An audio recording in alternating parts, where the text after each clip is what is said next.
Nice to see you, David. Yeah, David. Okay, I'm going to call this meeting to order. My clock says 7:05 p.m. And you will all rise for the Pledge of Allegiance and then remain standing, please, for a moment of silence. I pledge allegiance to the flag of the United States of America and to the republic for which it stands, one nation, under God, indivisible, with liberty and justice for all.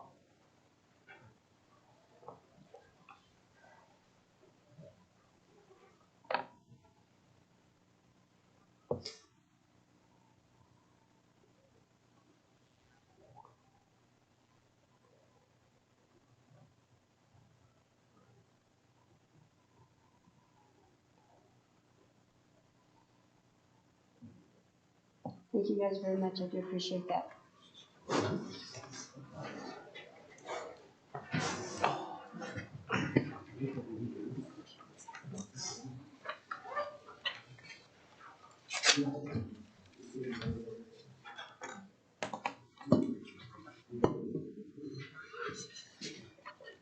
You give me mine. Thank you. She'll tell you now. Okay, next thing on the agenda is the roll. Donna, would you please call the roll? Yes, ma'am. Mayor Queenie Bars. Here. Mayor Pro Tem Fred Brooks. Here. Trustee Ed Hellam. Here. Trustee Betsy Harrison. Here. Trustee Cindy Simpson. Here. Trustee Janice Bryan. Here. And Trustee Britt McWhorter. Here. We have a quorum, so we will continue on. Next on the agenda is the approval of the agenda. I'd like to make a motion to amend the agenda by adding a presentation by Mancos School District students as item number I, and adding a proclamation to designate May 9th through the 16th, 2021 as National Police Week after the Treasurer's Report as item J. Second.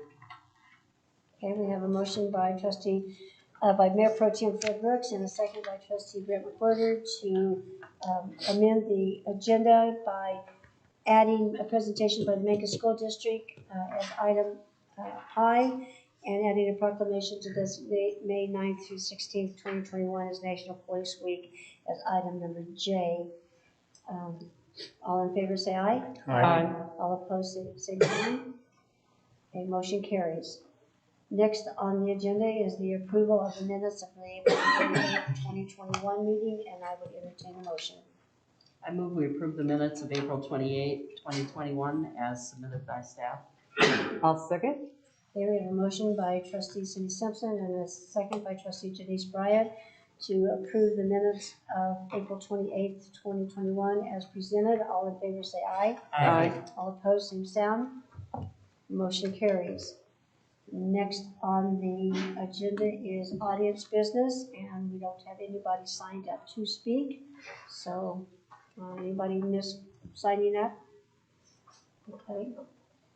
We will move right along then to announcements. Heather, do you have any announcements? I do have a couple of them I can carry in just a minute. We ordered some flower baskets, and we ordered 20 flower baskets. The town will keep 5 for town hall, and then the chamber will coordinate the distribution of the rest with the businesses on a first come, first served basis. That's all we're going to do. We're not doing planters and barrels, but we did get that taken care of for the last meeting. The Mancos Chamber has 2 board vacancies, if anybody's interested in serving on the Mancos Chamber board. The application is on their website, or you can reach out to Maggie. So they are looking to fill 2 board vacancies. The jail is not on the agenda because staff is kind of researching and talking and figuring out how we want to proceed with potential upgrades while keeping the historic character of the jail. So, but I did want to let you know it's on our radar and we're working on it. I wasn't ready to do one for this. And then finally, we're holding weekly update meetings with CDOT and the contractor on the Main Street Bridge project. Those will continue through the end of the project. So tomorrow, we will be publishing an update to the public. So I think that's what we're gonna do. We held our first one today. They give us like, here's our 2 week look ahead, here's what we're doing, kind of thing. So we'll publish those to the public each week. We will coordinate those press releases with CDOT and with the contractor before they're released to the public. And that's all I have. Terry?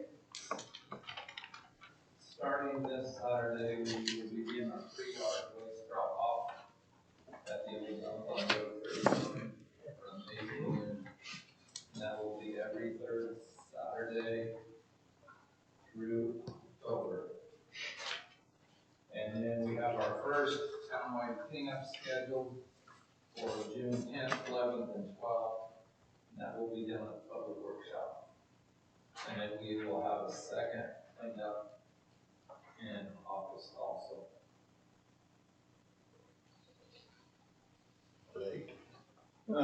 We had another meeting with the community stakeholders on the community response for the, I think we kind of changed the name to intervention program. We're making good headway. We've identified some funding for the pilot to start January 1 of 2022. Which that'll come to the board in a future meeting. We've got a lot of the department heads working on the project. We'll be in front of the board of commissioners next Tuesday to speak with them about it. So we're continuing to work through it. We have 10 objectives we're trying to meet by January to get the program on. And right now we're on 6 through 8. Okay, anybody else have any announcements? No, Brent, you opening up Thursday? Tomorrow. Tomorrow, all right, congratulations. I have a couple of announcements. The VFW will be holding Memorial Day services out at Cedar Grove Cemetery on the 31st. They've moved it back to 10 o'clock this year. Last year they had it at 11, and everybody was so used to it being at 10 and didn't go over well, so they've moved it back to 10 o'clock. So they will be holding that. Anybody wants to help put out the casket flags off the cemetery for the Avenue flags, and let me know, because there's a bunch of them to put out there. So we will have flags all over town.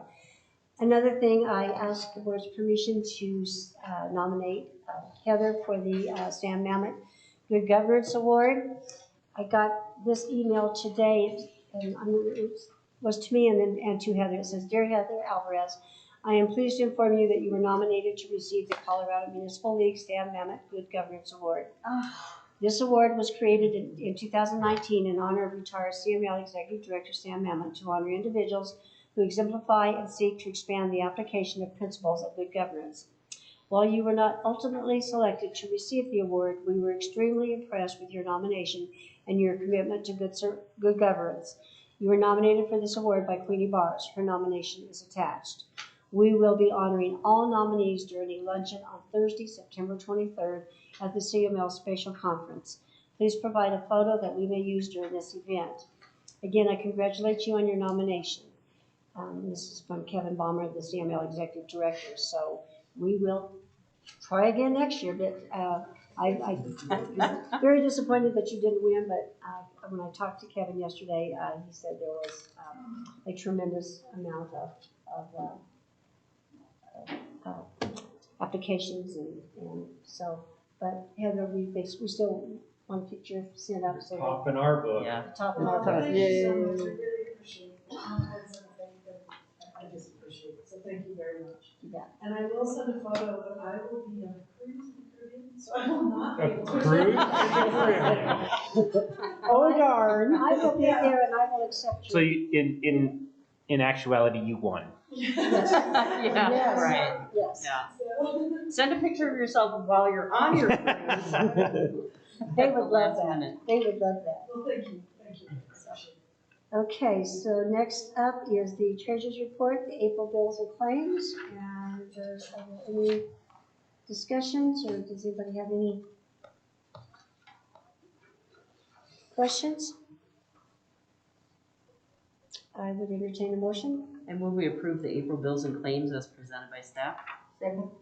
Okay, we have a motion by Cindy Simpson and a second by trustee Betsy Harrison to accept the bills and claims as presented by staff. All in favor say aye. Aye. All opposed, same sound.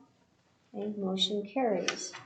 Next on the agenda then is our school presentation.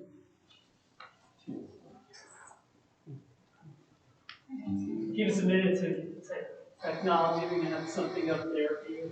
I'm just going to be very brief, and It's a it's a snowstorm. Yeah, cool. Excellent. Yeah. We need the water. We need the water. That's lots of coding put into that. Yeah. It's the new rate.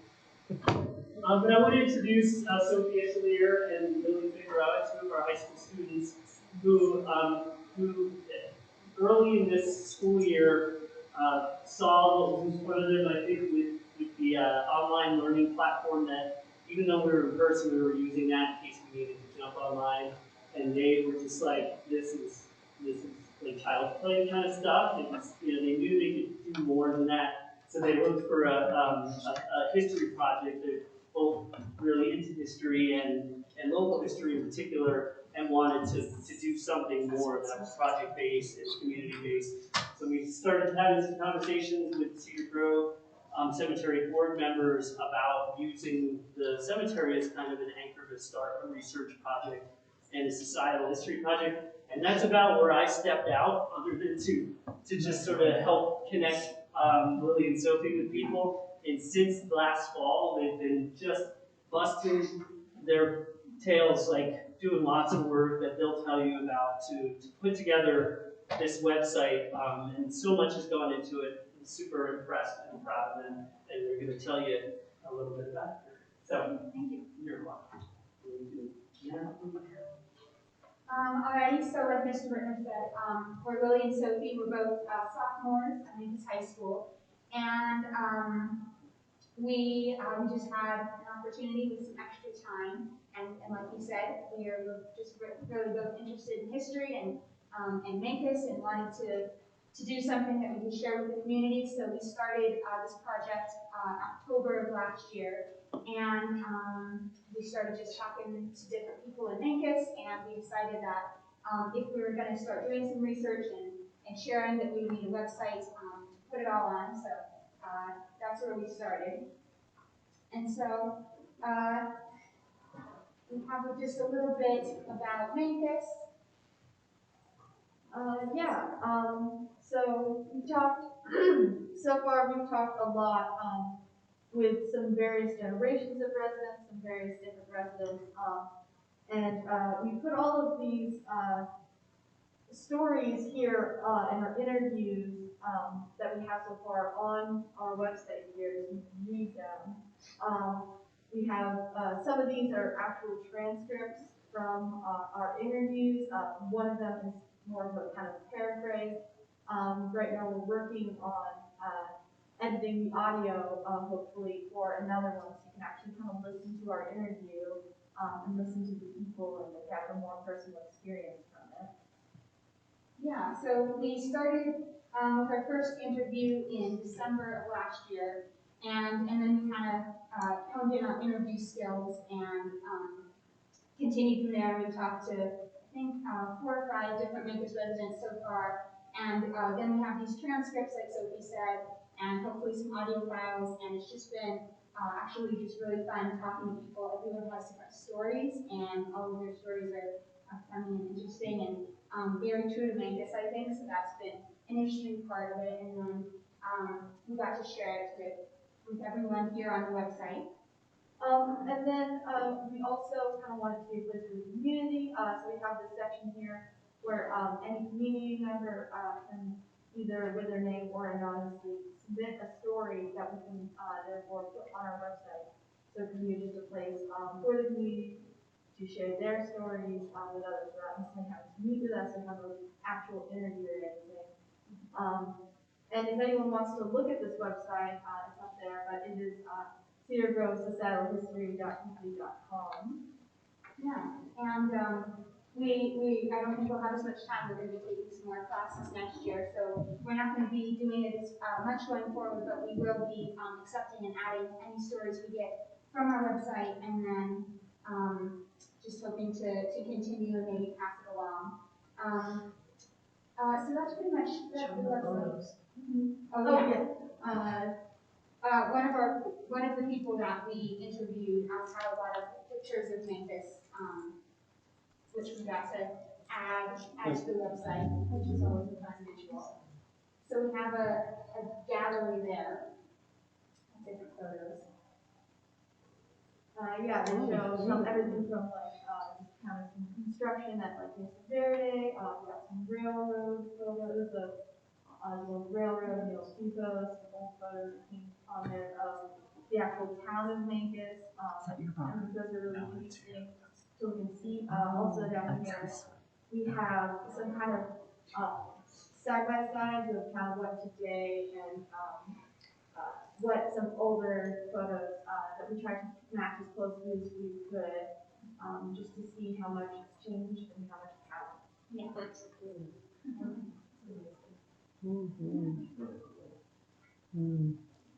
Good work. Yeah, and if you want to ask them any questions. Well, do you guys have any idea how many people were living here when you gathered at that time? Like how many residents of Mancos were there? I don't know if we know that. We never ended up really focusing on a certain like specific time period. We used a lot. We just were really open to accepting from just whenever some older stories from like towards the beginning of Mancos and some slightly newer stories and just kind of a really wide range. So I don't really know, but it's very interesting for us. Good work. Yeah. That's really cool. Good work. Yeah, as far as the pictures, I think most of them are from like the 1910s and 30s. So. Thank you. So Ed, hook them up with me. Yeah, will do. Because Yeah, and that's part of why we really wanted to expose y'all to this too, just to keep. They've also created a QR. There's so many little things that they've done that you're not seeing there, and there's a QR code on that kiosk that we just put in for people to access the website and share those stories. And they've really created something that can grow over time. Yeah. They're going to hand it off next year and help sort of mentor whoever takes it over, but it's something that they can just continue to build over the years. So we will certainly. Yeah, I have a lot of history. Yeah. Too much. And Brent's family, I mean. They've already been part of that. That's awesome. Are you okay if we, maybe we can write something up that we can post on our website or our Facebook page and put it out and clear it with you guys first? Yeah. Are you okay if we do something? Yeah, that'd be great. Another person would get a hold of would be Joel back there, Joel Stevenson, the commissioner. His family's been here for as long as mine has, I think. Yeah. Yeah, certainly do that. Like I said, it's just grown into this thing that almost started to overwhelm them. They had to sort of solicit the help of a couple of students just to keep up with the transcriptions. So, and a piece of it too is hopefully to restore that Cedar Grove Cemetery map, which was just a little slower roll with that piece of it. But super proud. They've been an amazing job. Thank you. So Thank cool. you.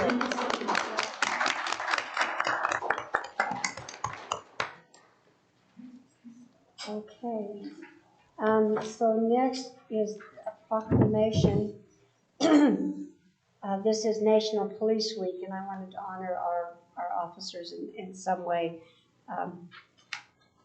I personally can't say thanks enough. You guys do an awesome job, and I just am amazed at what you do. And so I told Heather, I said, we need to do something to honor our guys. So I'm going to try to read through this.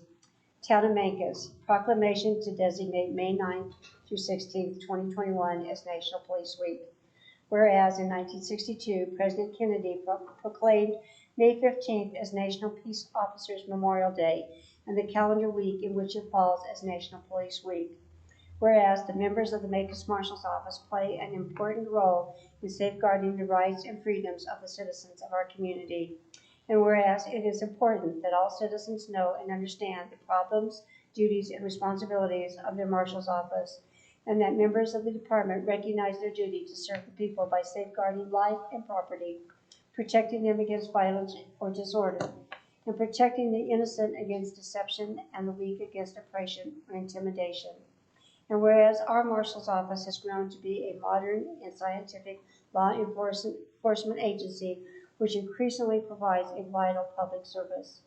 Now therefore I, Queenie Bars, Mayor of the Town of Mancos, to recognize the week of May 9th through 16th, 2021 as National Police Week and further extend appreciation to our Marshal, Justin Goodall, Sergeant Brad Ray, Deputy Mike Morris, and Deputy David Martin, and to all law enforcement for the vital services they perform and their exemplary dedication to the community they serve. Dated this 12th day of May, 2021, signed Mayor Queenie Bars. Again, thank you, Justin, for all that you guys do. Thank you. Okay, next on the agenda is committee reports. Region 9, maybe continues. Rachel? I don't have anything to add other than what's in the packet. Sorry. Okay. So, on the, try to remember, so I went to the quarterly board meeting and they did a bunch of reports on the loans that they're getting now. And they added a few new members, and really, as far as I recall, there wasn't anything really big and exciting except for Region 9-1, a nonprofit of the year award in Durango, which they had some pretty stiff competition, including with what was that called? Lisa Parker's puppies. So, I mean, competing with puppies is pretty hard. They've done an amazing job with helping to support businesses and, organizations like the Town and Guest and Economic Development Organizations to get through this pandemic. And they, help support us in Montgomery County and other areas of the region with giving out their CARES money. So they really just have done a phenomenal job. Did you see anything else there? I didn't hear that. Right. And CETA? That's a bi-monthly meeting. We'll talk about it next month. Okay. Big increase in fees coming. It'll be interesting to see how that gets through the Senate. I'm going to go back to the announcements. Heather, are they going to be blasting tomorrow? Okay, there is no blasting. There's no blasting, there's no dynamite in this entire project. Okay, all right. No. Too bad. If there was, I would push the button. But no, there is no blasting. Okay, all right, just wondering. And we'll be including that in our press release. There's a sentence in there, I think we're gonna, something about, the town of Mancos wants to take the opportunity to correct misinformation. There is no blasting, there is no dynamite. We have put out a press release to that effect before. We have spoken personally to businesses and citizens in town, but yes, there is no dynamite. Okay. Never blowing shit up. Darn. Never just heard that they were blast tomorrow, so I just thought I'd ask. So no blasting. All right. I heard banging, but that was it. Bang. Banging. You should have brought the rebar show for show and tell. Oh, yeah. Yeah. Oh, I didn't bring it. Sorry, I forgot the rebar. I will grab it when somebody else is doing this topic. I'll go to my office and grab it. They could bring us a piece of rebar from the original. Have they been able to cut the 1912 out yet? They have not. There's a pipe right through it, so we're gonna do best we can, but we're trying to save that. Maybe with the rebar, we could get an art project on town property somewhere.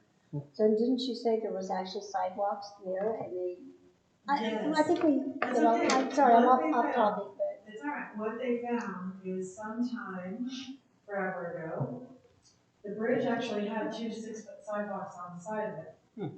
somebody sometime decided it needed to be widened. The bridge needed to be widened, so what they did is they just put some gravel in the middle where the bridge was between the sidewalks, and then they just laid the bridge, they laid more asphalt end to end over those literally 6-inch thick sidewalks, and that's all that was, yes. So actually, the contractor's just amazed that it's lasted as long as it has, because when you peel the asphalt back from those old sidewalks, you can just pick it up with your fingers. Wow. So goody. it needs to be. Super. Yeah. So, at some point it was wider than, or it was narrower than it was. So they're finding tons of interesting things out of it. Yeah. As they pull things back. And what they're doing, what we'll be saying in their press release is sometime for the next week or so, they'll be drilling caissons to support the coal bin. The micropiling, I think we've talked about micropiling before, this is the first step in that. And then when the drilling and the micropiling is complete, they will actually be lifting the deck off of the bridge. So It actually has a deck. yes.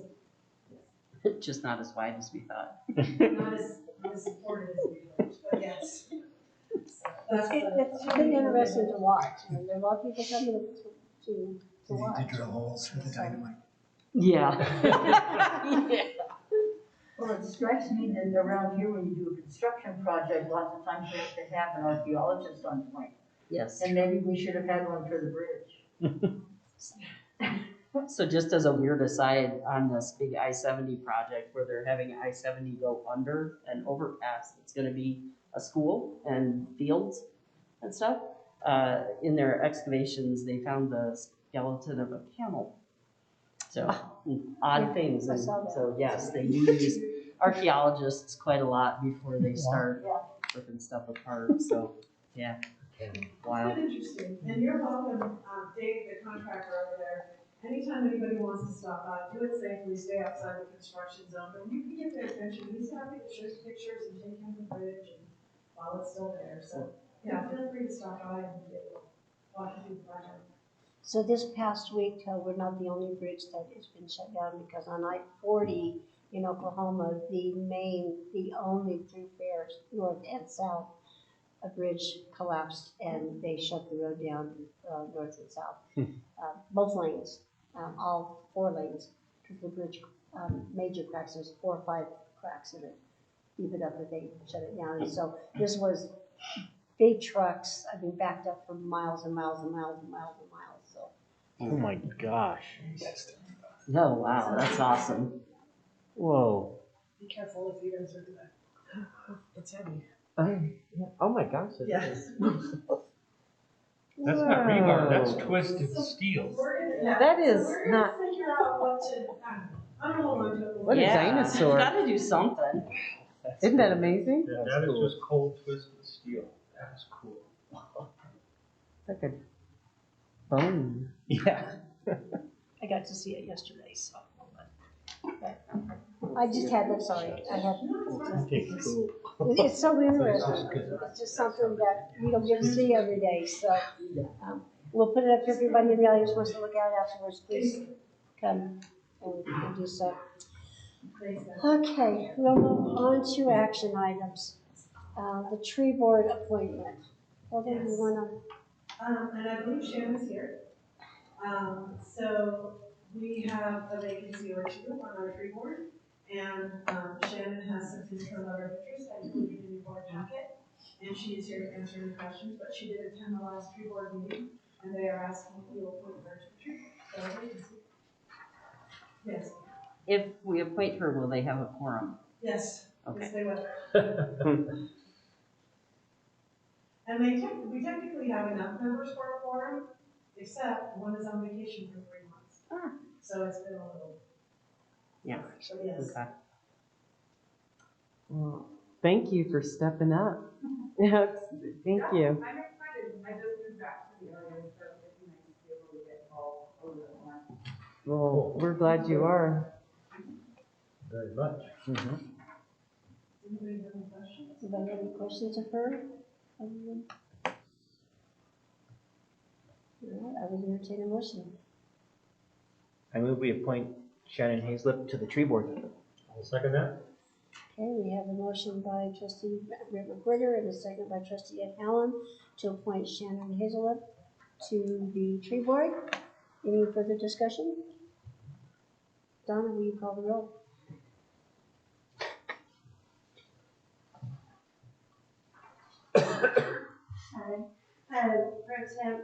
Mayor Pro Tem Fred Brooks, Aye. trustee Ed Holland, Aye. trustee Betsy Harrison, Aye. trustee Cynthia Simpson, Aye. trustee Denise Bryan, Hi. trustee Britt McWhirter. Aye. Okay, motion carries. Welcome. Thank you very much. Thank you. Okay, moving on is the 1 and the 3 mile plan. Heather, do you want to introduce this? So And funny. David's looked at this and made some changes, and I think, during our Tuesday meeting, we had talked about maybe putting this back before the planning commission so they can see the changes that David's recommending before it comes back to you guys. So, it's up to you, you have that, yes, you have that discretion. If that's the case, I'll put it on the next planning commission agenda. I think that's a great idea. I think we should do that. Well, I guess, is everybody else okay? Yeah. I just thought there was a lot of information in here Right. that had changed from when I originally saw it, and I just felt like it needs to go back to the P and Z because they're the ones that presented it to us, and with so many changes, give them that opportunity. Yeah. And I agree. instead of us just voting on it tonight and them not seeing it, that's really not putting them, because they put a lot of work into it. Mm-hmm. So There's a lot here. there is. So the consensus is that this, anybody have any questions on it tonight that we want to ask Heather or David while he's here, and then we can send it back to the P and Z and anything that's jumped out at you guys. The only thing that I want to say is, I think it was I don't know, was a significant oversight or brilliance on your part, David, to put in the water and sewer infrastructure, because that really was not part of the original. And I'm really glad to see that. And that's why I also think it really should go back to P and Z and then come back to us. Yes. Okay, so then moving. Yep, move it to the next agenda. The next thing is the economic development incentive discussion. So I'll kick this off, and then Rachel is here if you have any questions, because she's really been kind of the driving force behind this, but we have been talking about these for a little bit now, and the last time we talked about these, the board did approve a new incentive, which is the facade grant improvements. We had those, I believe, in 2015, and then they expired at the end of that year, so you did authorize us to re-up that facade grant, so we have a $1,000 matching program for facade grant improvements, facade improvements for businesses that want to improve the front of their building. We currently also have the sidewalk cost share and the hazardous tree removal. So I included all of that existing information in the packet for you. And then what we're looking for now, we have talked about fee abatement. And that includes, it's a little bit stricter, but it does include things like if you bring new jobs, if you bring a business that does not compete with an existing business, and you bring 3 new jobs here, there is the possibility of, if you own the property tax rebate of 25% for 3 years. If you're leasing the property, maybe it's a sales tax rebate for 3 years. If you bring 5 jobs, it's 50%. For existing businesses, if they can grow their business, they have the option to apply for those same incentives. We are definitely, we want your feedback on this because we will be rebating money. And I don't or can't, we don't at this time We have no idea what it's gonna cost, who's gonna apply, how it's gonna work, or how much it's gonna cost. And what we're envisioning, we'll flesh it out if you approve it, we'll flesh it out, come up with applications and public information, that kind of thing. But I think the way we're anticipating working is, again, a new business that doesn't compete, or an existing business that can grow. They have the option to apply for the incentives that we've laid out in here. They will need to apply and have a complete packet to the town before they start. Once it's been reviewed and staff is comfortable with it, it then comes to the board, and the board must approve that by resolution. So every one of these fee rebate incentives will come before the board for review and approval. So that's kind of the short answer on this. Rachel, I don't know if you have anything to add? Did I miss anything? No, I think that's really great. You know, one thing we had talked about, you know, is say there's a business that wants to come into town or be annexed into town, partnering with them to extend, like, you know, like sewer lines and things like that. And so there's a section on capital investment, but we just put that that would be decided on a case-by-case basis, because it's hard to make a blanket statement about that. And I think, if I'm remembering correctly, we cannot waive those investment fees. So we couldn't waive water and sewer. Mm-hmm.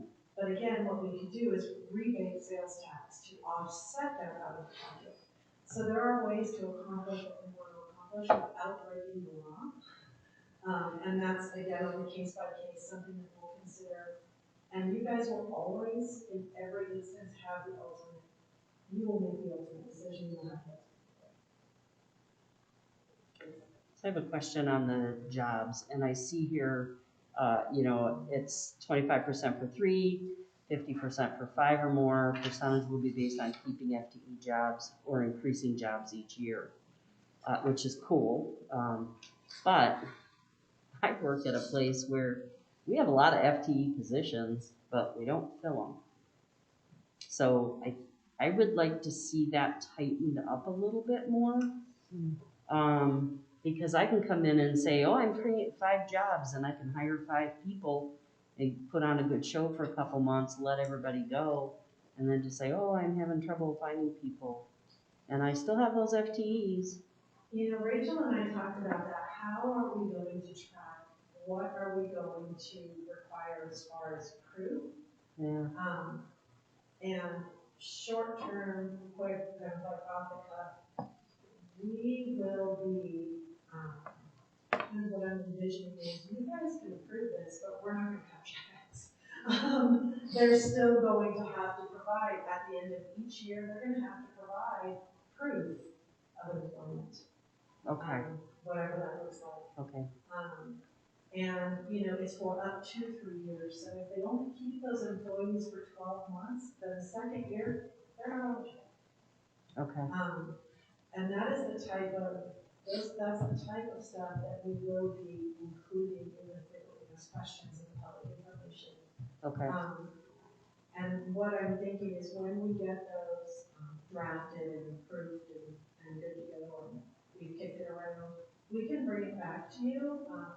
But we've kind of been talking about this for a while, and I'd really like to get something nailed down so we can see a little bit of movement on it. Or Region 9's looked at it. So definitely do it. Because I mean, even just kind of changing the wording a little bit where it says, you know, something like, you know, percentage will be based on keeping FTE positions filled.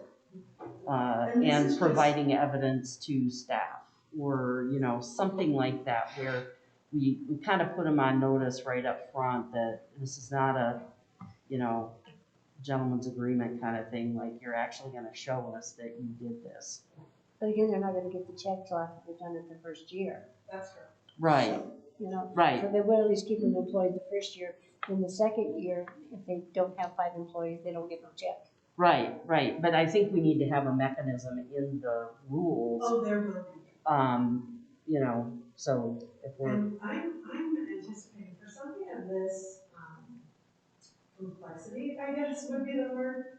We're looking at everything that I looked at online. I don't know what Rich has looked at, but everything that I looked at online, you're looking at a 15-page document, public document. When someone comes in, we can read this document, has all the rules.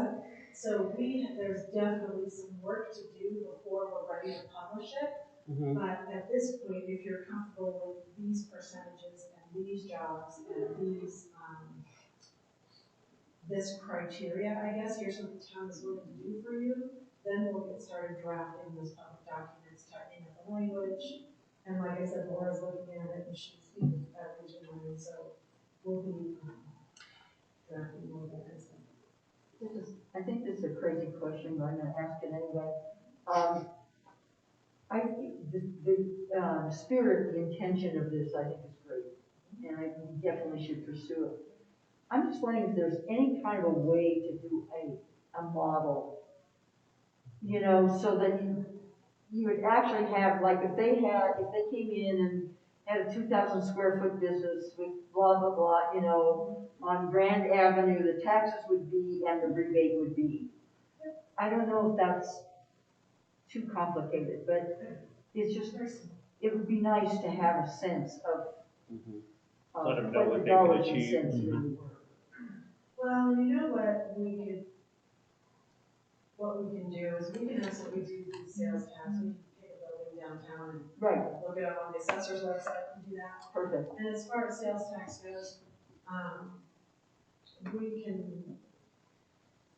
I'll have to figure out how to calculate an average, industry average in Mancos. The problem is we don't have a lot of businesses in one industry here, and I'm prohibited by law if we have less than 3, so maybe I can make the restaurant industry, because we have more than 3 restaurants in town. We have pizza, we have Schwartz, we have Old, we have Club, Busy's. So maybe I can say, you know, if we have a restaurant, your average sales tax. That would be great, Something like that. Let me see what I can do on that, but we can include a model in our FAQ and our public handouts. Great. And so you'll see that when we bring those documents. I think that, yeah, that would really give us a picture of what we're looking at and what we're committing to also.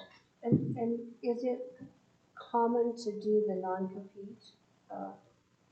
So like if another restaurant was to come in or another? I believe so. Laura, Region 9, and Rachel actually discussed that. And wasn't it something you don't want them to compete with your existing businesses, or you don't want? Well, yeah, you don't want to, I mean, the existing businesses, it would be kind of an unfair advantage. Right. In a way. And yeah, if you have it's much easier to keep the businesses you have and cheaper than to bring in new businesses. So if the new business comes in and it puts the current business out of business, then, you know, you've got a net gain of 0. And so, yeah, I mean, you don't have to do that, but that is recommended. I mean, if there are other things you want to incentivize, like if there are dilapidated buildings or old lots that you want to fill, we can specifically state that. For specific business industries. If there's a specific industry that you as a board say, we really, really want this, we can incentivize that. I have a question. Like, if you have a business that you want to run out of your home and you still can hire employees, this would still be, you could still use this incentive? Yes, it's based on the number of employees and not the zone. Okay. Okay. Is there a specific industry that you had your choice, and you could say, you know what, we really want this? Is there, I know we've talked about hardware, we've talked about pharmacy. Motel, hotel. Okay. So we that's still, okay. Yeah, there's no competing. I was thinking more of like an outfitter, like somebody who could take people out on mountain bike rides or take them camping, you know, those kinds outdoor of recreation. Yeah, let's beef up our outdoor rec. I will, You guys heard about the Gear Lending Library at the last meeting? Yeah. Yeah, I was gonna talk to him. Moving forward, full steam ahead. Okay. So, And then, you know, maybe those kids someday will be an outfitter. So ideally, there are communities that are doing that through that program. Okay. There are community members that are taking this, running programs, getting people out, so yeah. And so they might hire somebody, so they might be able to get this incentive. Oh, Yeah, that's good- perfect. good development. Yeah, okay. Cindy? Thank you. So in here it says, under types of business, high consideration will also go to businesses that create higher wage jobs and capital investments in the community, which I also really like. There are a lot of industries that pay less than minimum wage because they assume tips are gonna make it up. So I think we need to maybe specify also that they are paying at least minimum wage. well, the next thing, actually, it's not minimum wage. They must pay all employees more than the county's minimum wage.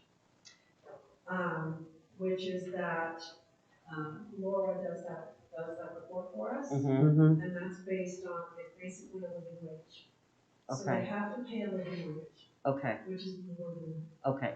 That's far, yeah, because you need 5 jobs at minimum wage to actually live here. Yeah. So, and I'll make a note next to that, the living wage, because that was the intent of this. Okay. Was that they pay higher. Yeah. Because I wasn't just off the top of my head. I know we got a bunch of information on that, but I couldn't remember what the median wage was. It was definitely more than minimum wage, and that's why we chose that.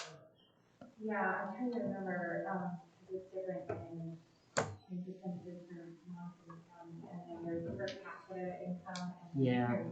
so I can't remember what it is. I think it's around 40. Okay, but that wording, like you said, was specifically selected so that it would be like real living wages. Okay, cool, thank you. I feel more comfortable now. Okay. The next, anybody have anything else on this? And you need So we're just, I don't necessarily need a motion, now that I know that you're happy with this draft.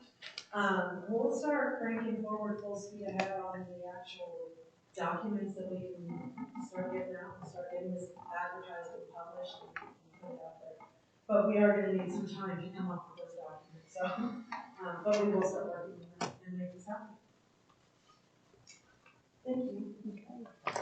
And then if somebody wants to apply for the sidewalk or the other, the tree removal or anything, do they get these forms? Are they online or do they come to you? They're on our website. Okay. They're on our website. So they're on the town website where they can, and we're ready for this now, right? Facade grant, sidewalk, trees, ready to go. Okay. I don't know that we've advertised the facade grant a whole lot right now. We're kind of wondering if we should roll them all out at one time. So I'll get together with Rachel and figure out how long we need to draft the documents. We have to make sure they're bulletproof. Yeah. To get them out there, but I'll figure out how long it takes and decide what outreach is like. Okay. I can do it. Speaking of sidewalks, did the people that just replaced their sidewalk, or they're in the process, are they using part of this? Oh, cool, okay, neat. Yes.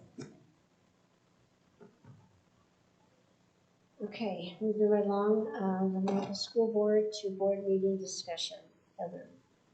I'm actually going to let Justin do this one. Okay. So what I'm asking the board for discussion on tonight is the possibility of having a Mancos School Board to town board discussion on putting an SRO, school resource officer, in the school. Due to increased calls that we're having at the school and some decent investigations that are taking up a lot of Marshal's office time, where a school resource officer could be readily available in the school to act on criminal matters and outreach with the students quicker than what the Marshal's office can currently handle and accommodate. For this school year, and everything gets blamed on COVID, but I think, the stress of the previous year has played a lot into, our kids, just as well as it has the rest of us. So our call increase, has continued to go up, and, I don't see it going down. We generally don't have a downturn in calls. I've attached the first attachment on the report is the citations that are, the best I can break out, these are just our municipal citations, and these include county. We're averaging around 1 a month that we're definitely trying to put into, our municipal court versus going into county. And then the second attachment is the calls for the year. And you can see our traffic violations are always going to be fairly high. Thefts are always going to be fairly high. Those are just kind of things that are tough to get ahead of. If somebody loses an item, it may not be reported for a month or longer, so our theft calls are always high.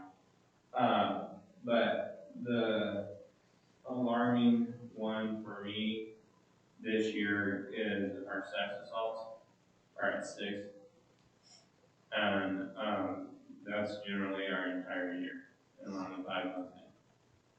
So I'm not saying that an SRO will help that, but a lot of our victims are reporting at school, and that's going to help with education to keep these kids from being victimized.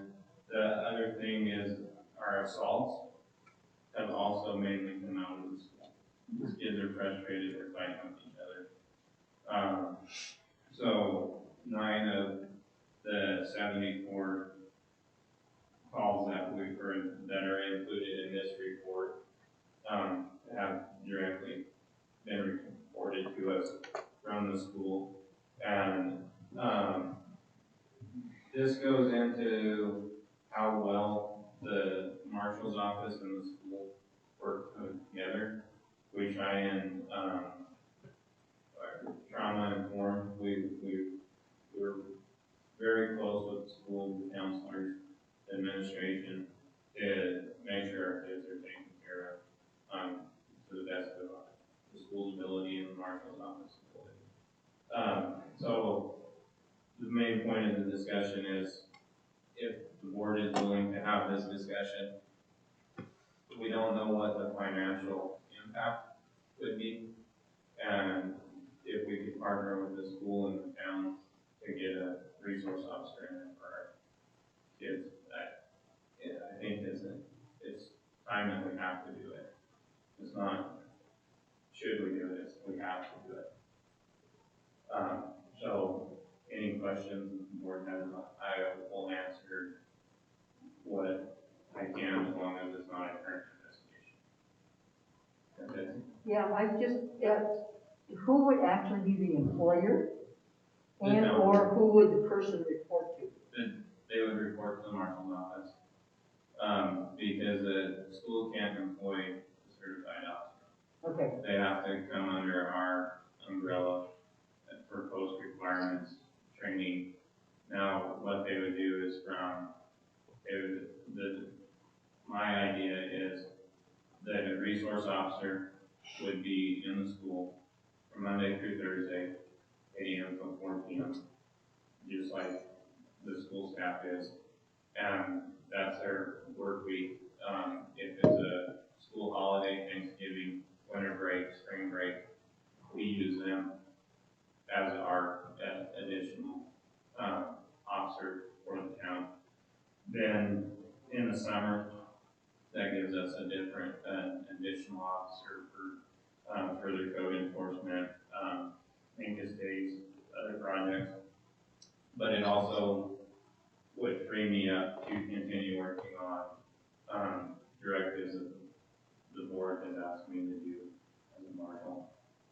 Who takes care of the funding So that's where I think we can't really get too far into the funding until we know how the governing boards feel on that. There's still grants out there, and that's what we would be after. If the school resource grant, it's a 5-year grant, and that diminishes a percentage each year. So they would essentially be a contract employee for the life of the grant? Because you can't pay people, like you can't hire somebody under a grant and then the grant runs out and then you fire them. Like, I don't think we can do that personnel wise. No. So there's a 5-year grant, and we commit to employing that staff member for 5 years under the grant. That's our promise. The first year, the grant pays 75% of their salary. We would split the other part with the school, and it's salary and fringe. So we still have uniforms, equipment, car, that kind of thing. So salary and fringe. The second year, the grant pays 50%. We split the other 50. The third year, the grant pays 25%, and the fourth and fifth years, we cover 100%. And when we apply for the grant, we promise that we will employ that person for 5 years, or that position for 5 years. So, and that's how the grant works. Yeah. And we need an IGA in the school. There's funding opportunities out there. We just need to know what the school. But not for perpetuity, it's just for the 5 years. Correct. Actually, for 3 years. 3 years, yes.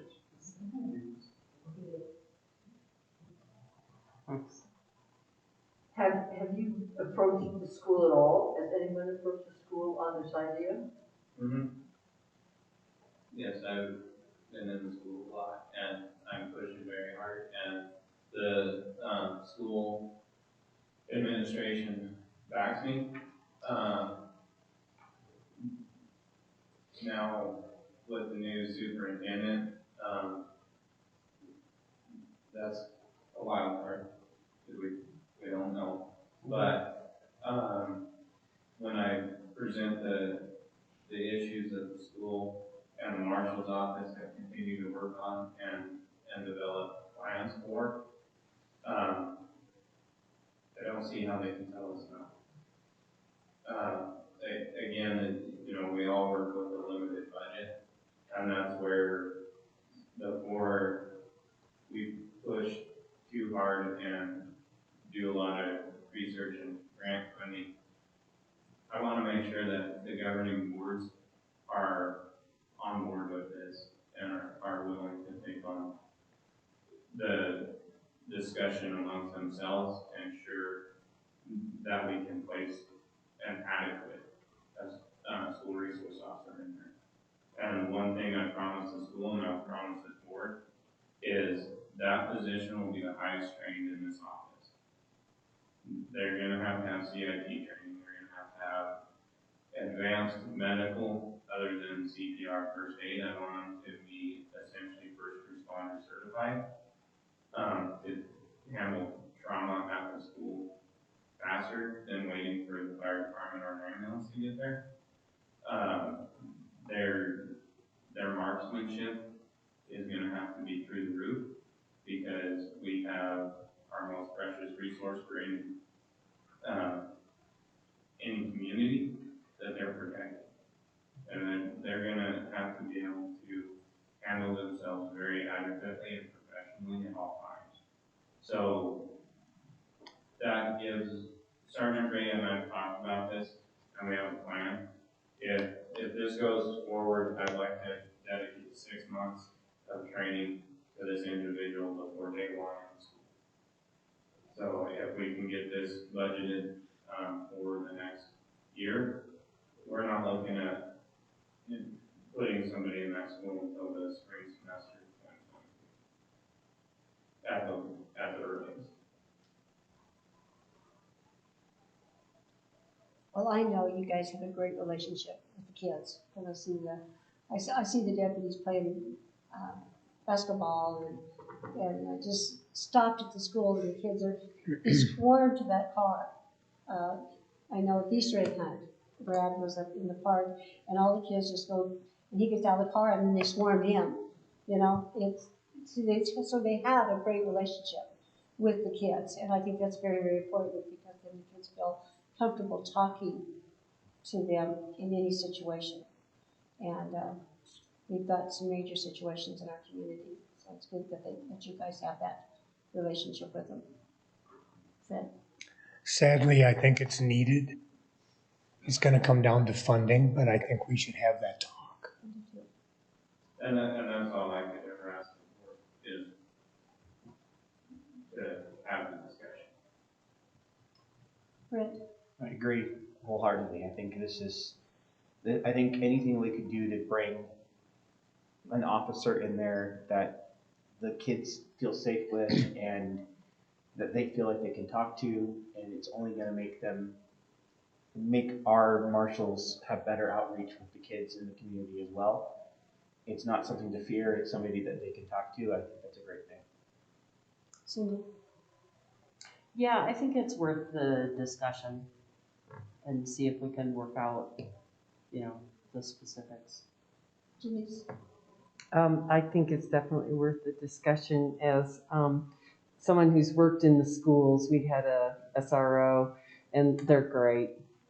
Just my personal experience having them, and like Queenie's saying, how they, the kids, some kids just really latched on. It was just great to have these, and the officers learned who's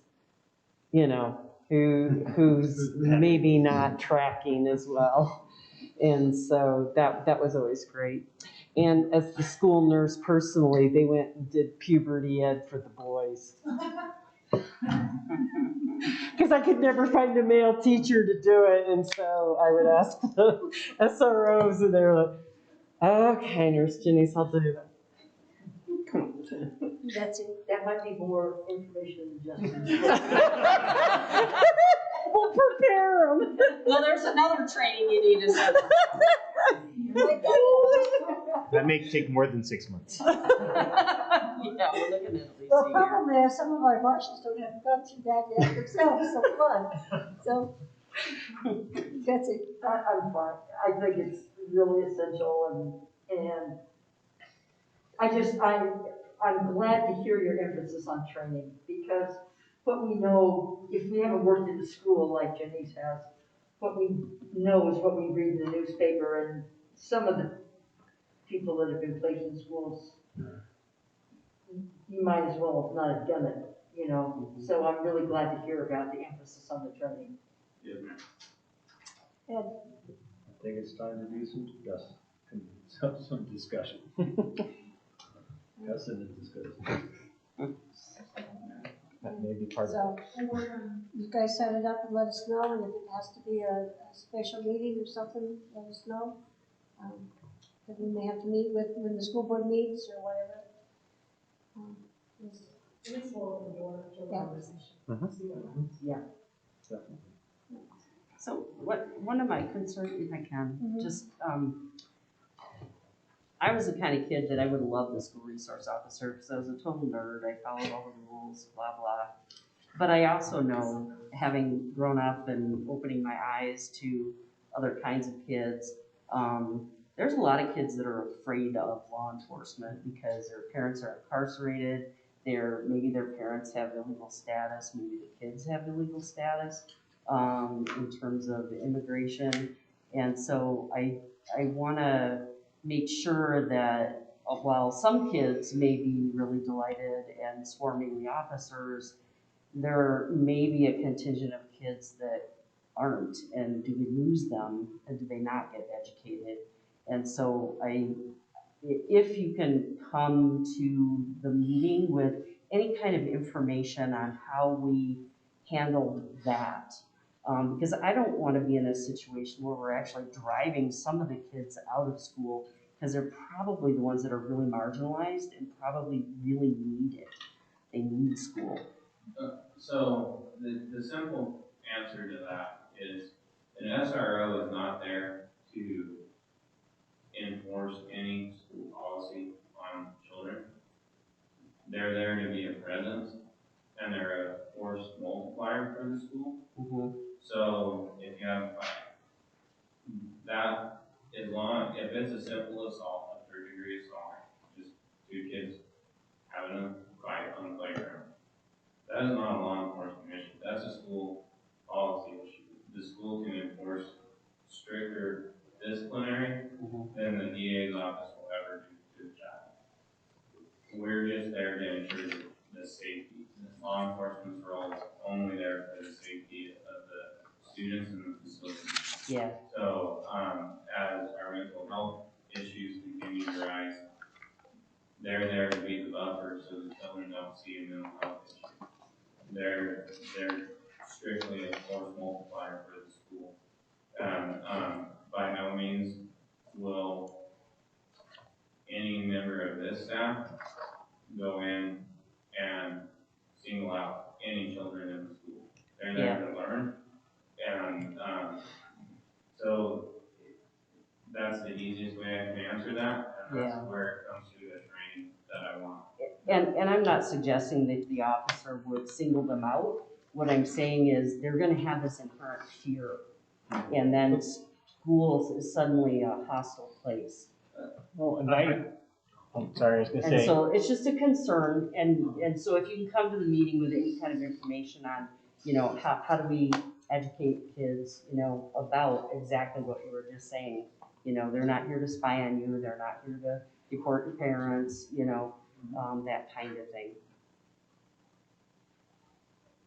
I was gonna say, when I was a kid, we had an SRO in my school, and what I felt from it was, by having them there every day, and it kind of normalized their presence to the students in the school, and so you didn't have that fear that you normally would have of something that's unknown. By having them there all the time and becoming normalized to the situation, I think it made it, at least from my perspective, it made me more comfortable around them. And in an inner city school that, people inherently were skeptical of police before. Once we had an SRO there, it was much easier for us to talk to them and to be around their presence more. It wasn't a negative thing; it was more of a positive. Mm-hmm. So for me, as a student, when I was in school, we had an SRO. Like Queenie said, there's a group that would flock to them, but there was also a group that was more standoffish. But as it became more normal, it definitely got rid of the fear of an authority figure like that.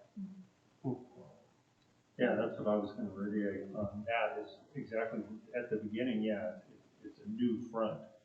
But over time, the comfort level of the students, particularly the younger ones coming up, there's a comfort level, because I went to school a long time ago, but I had one then. And the situation there is that the way I saw it was that because of the normalcy of them being there, the comfort as the kids grow up, that eventually that standoffishness or that nervousness of them being there goes away because they grow up with it. Mm-hmm. So at the implementation of it, there's going to be a little bit of, what is this? But as kids grow up and through this process, it becomes normal. Mm-hmm.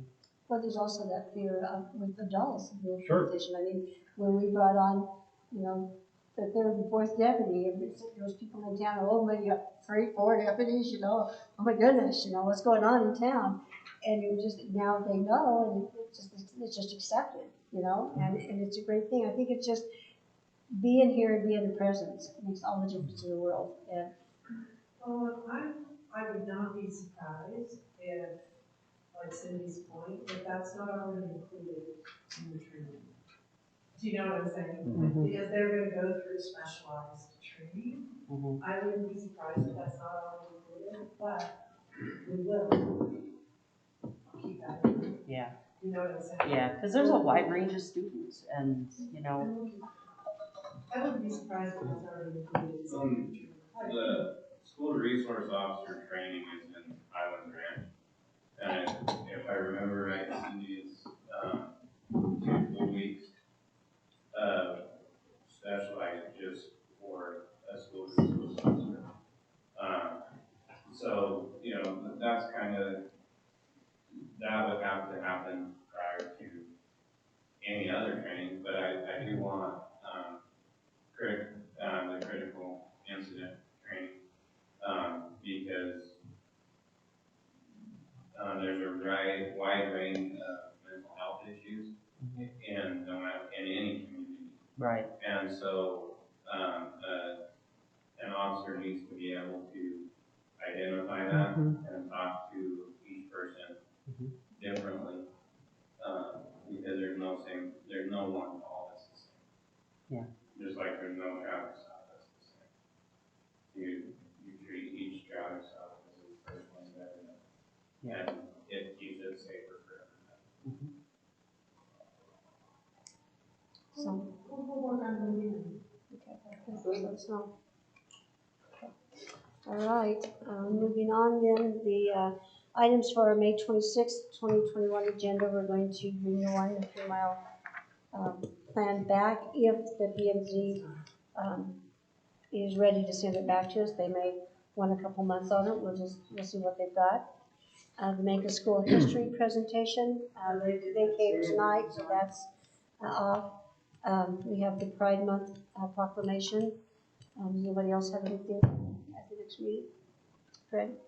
I think we need to start to talk about both the cleanup and the yard waste and finding a way to make sure that it's just Mancos residents that bring their stuff. And I don't know if we're going to have a talk about fees also. Things are getting a little tense. I think we should at least bat it back and forth on a board level. We can put that discussion on the next meeting. We can start. And we'll also have the water restriction ordinance, the 6 weeks to 3 weeks. That's the only change. I want to do right now, but it's simple change to these. We'll have that on there as well.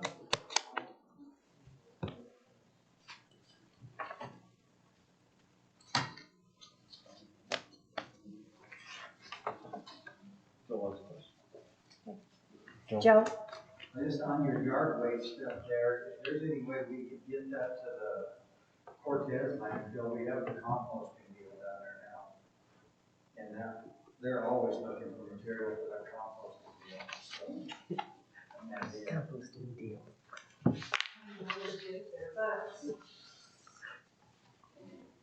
They're just dumping the dump. They're just bringing the dump. Or the old dump. the old dump, Yeah. So Joe, are they, if I take a trailer load down for the compost, do they charge me for it? I don't know. I don't think they charge for composting. They just let you dump it and then they compost it and then they sell the compost. And they're doing it for free. I saw something, so during the month of May, because they don't want fires, they don't want people to burn. So you're accepting like yard waste and all the stuff that we do at the dump. During the month of May Landfill. I'm sorry. Landfill. We have charged through the month of May. Just the month of May. But they can't even keep up with the demand for that compost down there now. So we could, when people come, and maybe not this year, but, or maybe if we do discuss that, we send people from outside the 81328 area down there, because we are getting people from elsewhere, yes. So.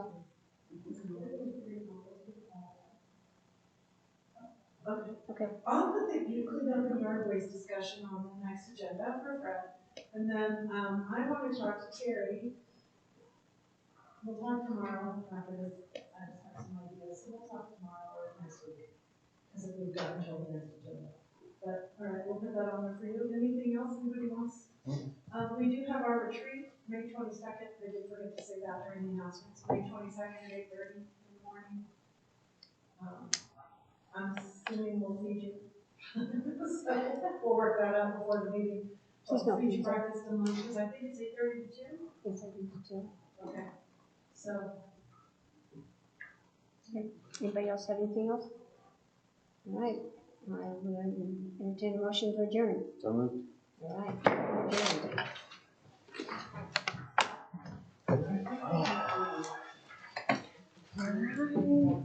What time tomorrow? 11. All right, yay!